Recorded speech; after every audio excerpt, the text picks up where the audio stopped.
সঙ্গে রয়েছেন সরাসরি নিউজ রুম থেকে অ্যাসিস্ট্যান্ট এডিটর ইলমাস সৈয়দ। ইলমাস, যেমনটা তুমি জানাচ্ছিলে,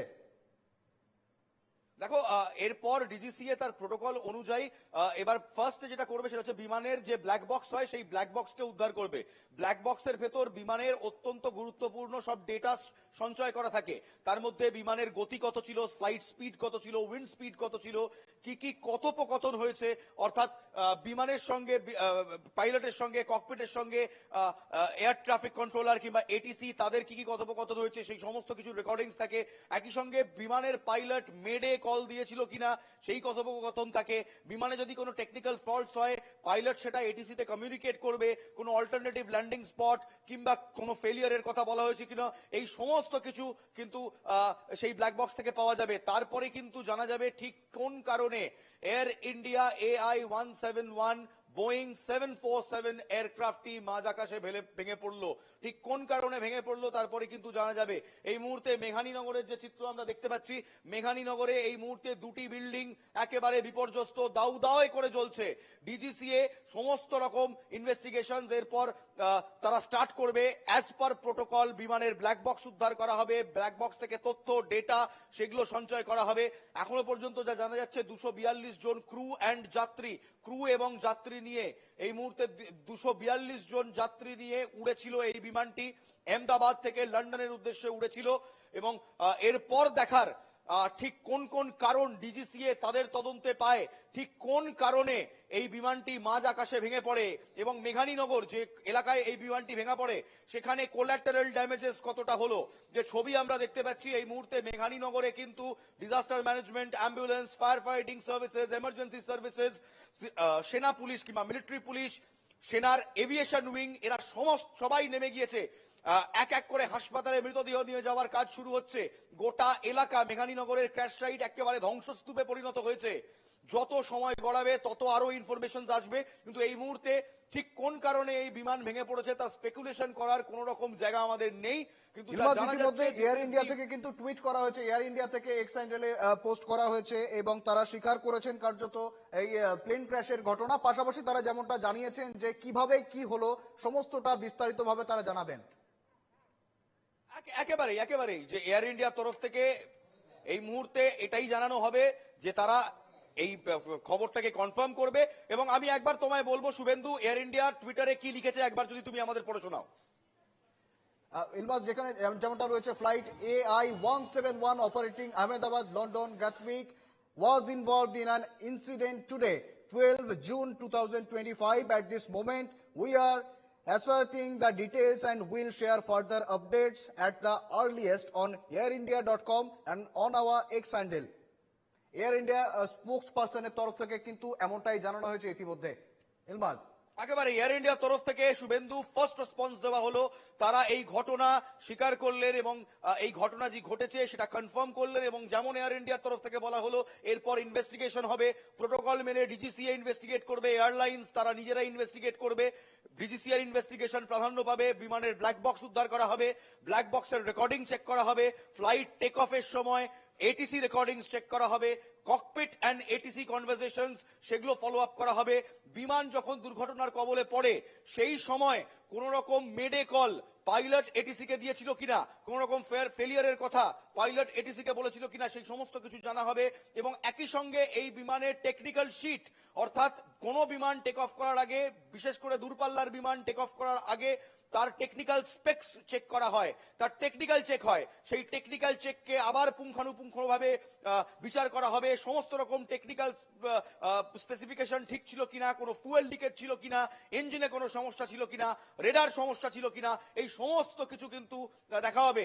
তবে এখনো অসমর্থিত সূত্রে আমরা যা জানতে পাচ্ছি বিমানের ফ্ল্যাপে কোন রকম দুর্ঘটনা হয়েছে, টেল ফ্ল্যাপে কোন রকম দুর্ঘটনা হয়েছে, কোনো অবস্ট্রাকশন হয়েছে, অসমর্থিত সূত্রে জানতে পাচ্ছি। কিন্তু শুভেন্দু যত দিন গড়াবে তত ডিজিসিএ তার প্রসেস স্টার্ট করবে, এয়ারলাইন্স তার প্রসেস ট্রাই করবে এবং তারপর আমরা জানতে পারবো ঠিক কোন কারণে এই বিমান মাঝ আকাশে ভেঙে পড়লো। শুভেন্দু, ইলমাস, পাশাপাশি যেমনটা জানা যাচ্ছে লেটেস্ট আপডেট অনুযায়ী অমিত শাহ তিনি কিন্তু ফোন করেছিলেন গুজরাটের মুখ্যমন্ত্রীকে। পাশাপাশি এভিয়েশন মিনিস্টার তিনি কিন্তু ক্র্যাশ সাইটে যাচ্ছেন এবং যেমনটা লেটেস্ট আপডেট আসছে ঠিক টেক অফের 20 মিনিটের মাথায় কিন্তু বিমানটি ভেঙে পড়ে। দেখতে পাচ্ছ ইলমাস, সেই মুহূর্তের ছবি রীতিমতো ভয়াবহ, শুধুই ধ্বংসাবশেষ পড়ে। ইলমাস, একেবারে Suvendu, this is the horror site, this is the crash site. যে ছবি আমরা এই মুহূর্তে দেখতে পাচ্ছি, আমি আরেকবার বলবো সেই ছবিগুলোকে দেখাতে, মেঘানীনগরের ছবিগুলোকে দেখাতে।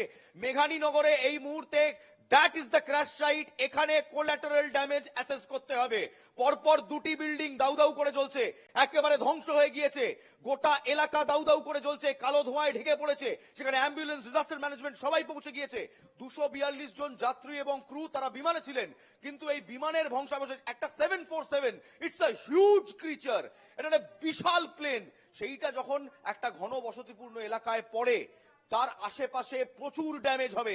সেই ড্যামেজ অ্যাসেসমেন্ট হচ্ছে স্টেপ 2। প্রশাসন এবার ড্যামেজ অ্যাসেসমেন্ট করবে, কোলাটারাল ড্যামেজ অ্যাসেসমেন্ট করবে। আরো কত মানুষ এই কারণে আহত হলেন, এই সমস্ত কিছু অ্যাসেস করা হবে। কিন্তু এই মুহূর্তে এটা ভারতের সিভিল এভিয়েশনের হিস্ট্রিতে, ইতিহাসে সবচেয়ে ভয়াবহ বিমান দুর্ঘটনা। এই স্কেলে বিমান দুর্ঘটনা এর আগে দেখা যায়নি। এবং বোয়িং 747 এটা একটা ম্যামথ এয়ারক্রাফট, এটা সমস্ত রকম সিকিউরিটি স্ট্যান্ডার্ডস মেনটেন করে। বোয়িং কোম্পানি তারা কিন্তু রীতিমতো এই মুহূর্তে তারা নিজেরাও ইনভেস্টিগেশন করবে ঠিক কোন কারণে এইটা হয়েছে। কারণ one of the safest aircraft এই বোয়িং 747, এটা কোনো সেসনা নয়, প্রাইভেট জেট নয় যে মেনটেনেন্স নেই। কিন্তু বোয়িং 747 এর মতো একটা এয়ারক্রাফট ভেঙে পড়া, এটা কিন্তু রীতিমতো শুধু ভারত নয়, বোয়িং কোম্পানি যেটা আমেরিকাতে এই বিমান বানায়, তাদেরও কিন্তু রীতিমতো আজকে প্রেসার একেবারে তুঙ্গে। কারণ তাদেরকেও জবাবদিহি করতে হবে। তাদের বানানো এয়ারক্রাফট কিভাবে মাঝ আকাশে টেকঅফের পরই ভেঙে পড়ে। মডার্ন হিস্ট্রিতে এটা সবচেয়ে ভয়াবহ বিমান দুর্ঘটনা। শুভেন্দু, একেবারে ইলমাস, আমি আবারও ফিরবো তোমার কাছে। যেমনটা জানাচ্ছিলেন আমাদের প্রতিনিধি, আমাদের অ্যাসিস্ট্যান্ট এডিটর ইলমাস সৈয়দ, অর্থাৎ আহমেদাবাদ সর্দার বল্লভভাই প্যাটেল এয়ারপোর্ট থেকে টেক অফের পরপরই কিন্তু রীতিমতো মাত্র 20 মিনিট উড়ান ভরেছিল বিমানটি। মাত্র 20 মিনিটের উড়ানের পরেই ভেঙে পড়ে বিমানটি এবং রীতিমতো জনবহুল এলাকায় ভেঙে পড়ে বিমানটি। আশেপাশের বিভিন্ন ঘর বাড়ি থেকে শুরু করে বিভিন্ন অঞ্চলে কিন্তু রীতিমতো দাউ দাউ করে চলছে। দেখতে পাচ্ছেন সেই মুহূর্তের ছবি, শুধুই ধ্বংসাবশেষ পড়ে রয়েছে। 242 জন মতো ছিলেন বিমানে, যেমনটা জানা যাচ্ছে 242 জন যাত্রী ছিলেন বিমানে এবং সেই সবারই কিন্তু মৃত্যুর আশঙ্কা করা হচ্ছে। আহমেদাবাদ থেকে লন্ডনের উদ্দেশ্যে পাড়ি দিচ্ছিল বিমানটি। টেক অফের ঠিক কিছুক্ষণের মধ্যেই ভেঙে পড়ে বিমানটি। আমাদের সঙ্গে রয়েছেন অ্যাসিস্ট্যান্ট এডিটর ইলমাস সৈয়দ। ইলমাস, যেমনটা জানাচ্ছিলে, রীতিমতো হাসপাতালগুলিতে এখন থেকেই কিন্তু সেই মিছিল, বলা চলে মৃত্যু মিছিল। একেবারে দেখো, এই মুহূর্তে এয়ার ইন্ডিয়ার তরফ থেকে একটি লিঙ্ক শেয়ার করা হয়েছে তাদের অফিসিয়াল এক্স হ্যান্ডেলে। সেই লিঙ্ক শেয়ার করে বলা হয়েছে যারা বিমান যাত্রীর পরিবার পরিজনেরা রয়েছে তারা সেই লিঙ্কে গিয়ে পরবর্তী আপডেট, সেই সমস্ত আপডেট সেই লিঙ্কে পোস্ট করা হবে এবং সেখানে এই বিমান দুর্ঘটনার সমস্ত তথ্য, সমস্ত ডিটেল যেমন যেমন ভাবে ফ্লাইট কোম্পানি অর্থাৎ এয়ার ইন্ডিয়া পাবে তেমন তেমন ভাবে তারাও কিন্তু আপডেট করতে থাকবে। এই মুহূর্তে যে খবর আমরা জানতে পাচ্ছি, আহমেদাবাদের সর্দার বল্লভভাই প্যাটেল এয়ারপোর্ট থেকে লন্ডনের হিথ্রো এয়ারপোর্টের উদ্দেশ্যে এই বিমানটি টেক অফ করে। টেক অফ হওয়ার কিছুক্ষণের মধ্যে এই বিমানটি মাঝ আকাশে ভেঙে পড়ে। শোনা যাচ্ছে টেক অফের পর এই বিমানের টেল ফ্ল্যাপে কোনো একটা সমস্যা হয়েছিল, কোনো একটা অবস্ট্রাকশন হয়েছিল এবং তারপর এই বিমানটি মেঘানীনগর এলাকায় একেবারে ভেঙে পড়ে। জনবসতিপূর্ণ এলাকা মেঘানীনগর, আহমেদাবাদ সিটি সেন্টার থেকে মাত্র 7.5 কিলোমিটার দূরত্ব মেঘানীনগরের। মেঘানীনগরের যে ছবিগুলো এক এক করে সামনে আসছে সেই ছবি ভয়াবহ। পরপর 3-4টে বিল্ডিং ক্ষতিগ্রস্ত, দাউ দাউ করে জ্বলছে। যেটা ক্র্যাশ সাইট কিংবা যেটা গ্রাউন্ড জিরো, সেই ক্র্যাশ সাইট একেবারে গুঁড়িয়ে গিয়েছে। চারদিকে শুধু কালো ধোঁয়া। সেখানে অ্যাম্বুলেন্স পৌঁছে গিয়েছে, ডিজাস্টার ম্যানেজমেন্ট পৌঁছে গিয়েছে, আর্মি এভিয়েশন পৌঁছে গিয়েছে সেনা পুলিশ। সমস্ত ট্রাফিককে মেঘানীনগর এলাকা থেকে ডাইভার্ট করে দেওয়া হয়েছে এবং হাসপাতালের যে ছবি, মর্মান্তিক ছবি হাসপাতাল থেকে ধরা পড়ছে। হাসপাতালে রীতিমতো মৃত্যু মিছিল, এক এক করে ডেড বডিজ আনা হচ্ছে। 242 জন প্যাসেঞ্জার ম্যানিফেস্ট নিয়ে এই flight, air India AI-171 Boeing 747 make বিমানের এই ফ্লাইট, সেটা কিন্তু উড়েছিল এবং এই মুহূর্তে যে খবর আমরা জানতে পাচ্ছি, ক্রু কাস্ট সমেত সমস্ত 242 জন যাত্রী এবং সেই বিমানে যারা ছিলেন তারা সবাই হয়তো, তাদের সবার হয়তো মৃত্যু হয়েছে। আশঙ্কা 242 ফিয়ার ডেড। এই মুহূর্তে ভারতের এভিয়েশন হিস্ট্রিতে, ভারতের সিভিল এভিয়েশন হিস্ট্রিতে এর থেকে বড় ক্র্যাশ সত্যি এর আগে হয়নি। ইলমাস, আমরা একবার দেখবো, আমাদের কাছে কিন্তু সেই মুহূর্তের ছবি রয়েছে। সেই মুহূর্তের ছবি রয়েছে যখন সেই বিমান ক্র্যাশ করেছিল, সেই মুহূর্তের ছবি দেখতে পাচ্ছি আমরা। রীতিমতো টেক অফ করার পরেই সেই বিমান ভেঙে পড়ে এবং বিশাল আগুন সেই চারিদিকে জনবসতিপূর্ণ অঞ্চলে, মেঘানীনগরের সেই জনবসতিপূর্ণ অঞ্চলে ভেঙে পড়ে বিমানটি। দেখতে পাচ্ছেন সেই মুহূর্তের ছবি, একেবারে সেই মুহূর্তের ছবি। দাউ দাউ করে আগুন জ্বলে উঠেছে বিমানটি ভেঙে পড়ার পরেই।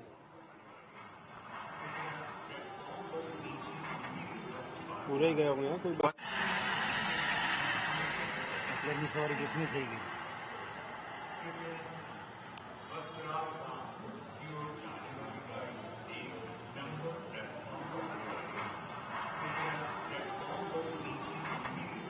पूरे ही गए होंगे ना कोई बात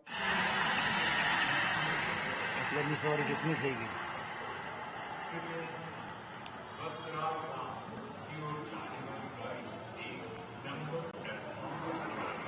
আমি আবারও ফিরবো ইলমাজের কাছে। ইলমাজ, যেমনটা জানাচ্ছিলেন, সামনে কিন্তু কোনো অবস্টাকেল নেই, সামনে কিন্তু কোনো বাধা নেই, তারপরেও একেবারে মাঝ আকাশ থেকে ভেঙে পড়লো বিমানটি। শুভেন্দু, আমরা যে ছবিটা দেখছি, আমরা কিন্তু ছবিটা দেখছি বিমানটির অবতরণ কিংবা বিমানটি যেটা আমরা সহজভাবে ইংরেজিতে বলতে গেলে the flight is going down, সেই মুহূর্তের ছবি দেখছি।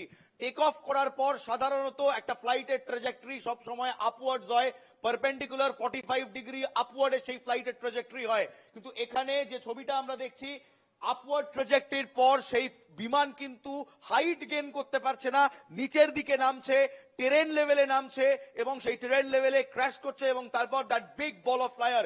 এই মুহূর্তে শুভেন্দু একটি গুরুত্বপূর্ণ আপডেট, এনএসজি ডিপ্লয় করা হয়েছে উদ্ধার কাজে। এনডিআরএফ রয়েছে, এনডিআরএফ এর পাশাপাশি এনএসজি কে ডিপ্লয় করা হয়েছে উদ্ধার কাজে। গুজরাতে এই মুহূর্তে এই ভয়াবহ বিমান দুর্ঘটনার উদ্ধার কাজে এনএসজি কে ডিপ্লয় করা হয়েছে। এক এক করে খবর আসছে 242 জন প্যাসেঞ্জার ছিলেন এই ফ্লাইটে, ক্রু প্যাসেঞ্জার মিলিয়ে প্রায় 242 জন ছিলেন এই ফ্লাইটে।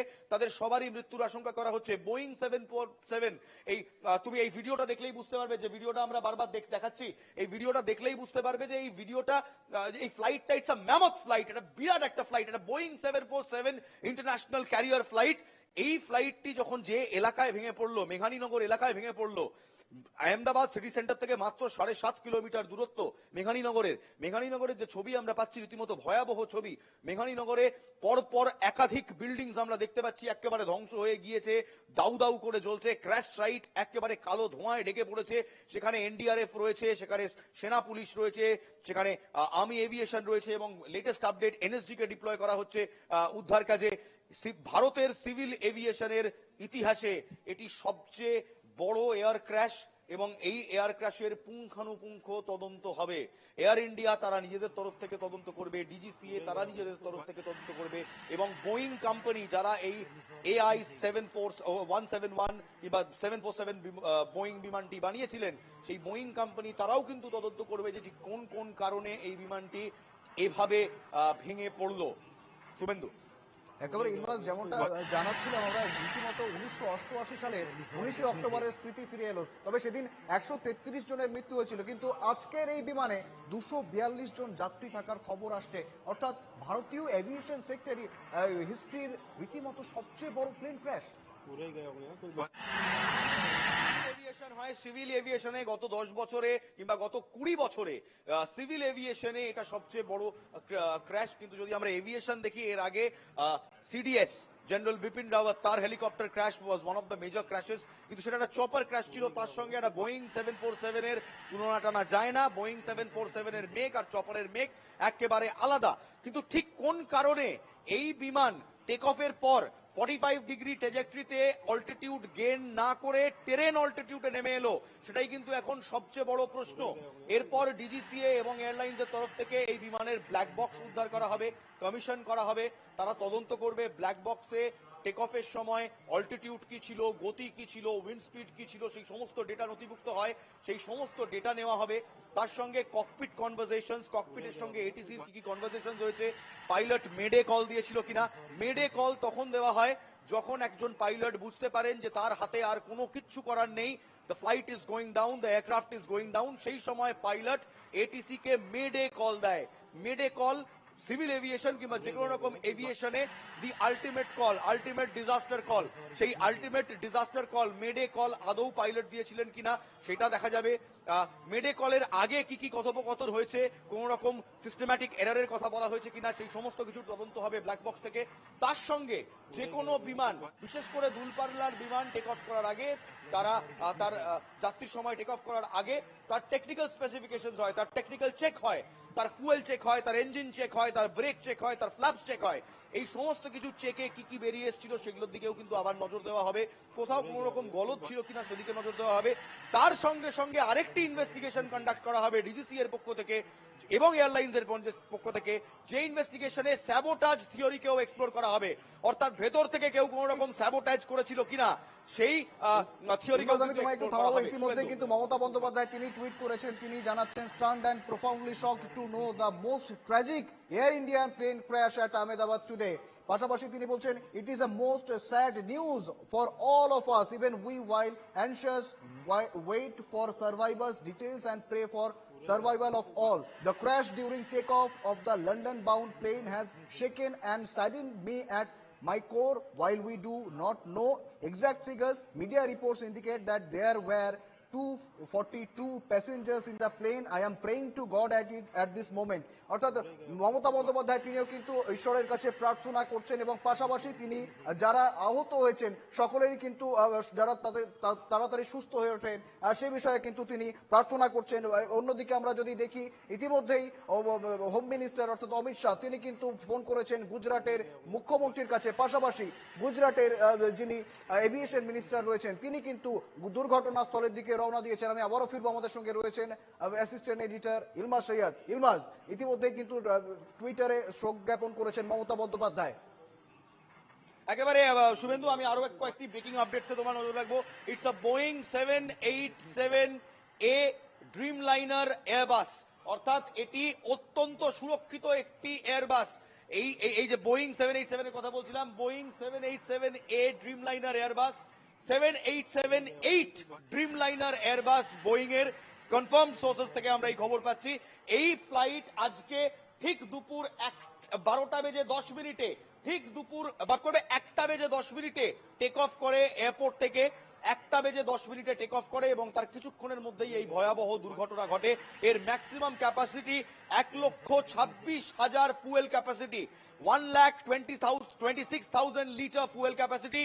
এই এয়ারলাইনের কিন্তু এই এয়ারলাইনার এয়ারবাসের ফুয়েল ট্যাঙ্ক ফুল ক্যাপাসিটিতে ফুল ছিল, অর্থাৎ 1,26,000 লিটার জ্বালানি মজুদ ছিল এই বিমানে ঠিক যে সময় এই বিমানটি ক্র্যাশ করে। অর্থাৎ বুঝতেই পারছো সেই 242 জন যারা তাদের চরম মুহূর্তে পৌঁছলেন সেই সময় তাদেরকে ঠিক কিসের ভেতর দিয়ে যেতে হয়েছে। This is a disaster, this is a national disaster and the nation stands shock. Suvendu, civil এভিয়েশনের হিস্ট্রিতে এত বড় দুর্ঘটনা সম্প্রতিকালে গত 20 বছরে একেবারেই ঘটেনি এবং যে ছবি আমরা দেখছি রীতিমতো ভয়াবহ। শুভেন্দু, একেবারে ইলমাজ, আমরা আবারও ফিরবো। আপাতত ধন্যবাদ তোমায়, আমরা আবারও ফিরবো এই খবরে, অবশ্যই আবারও ফিরবো। তবে সময় হচ্ছে একটা ছোট্ট বিরতি, ফিরে আসছি বিরতির পর। सवारी कितनी थी गई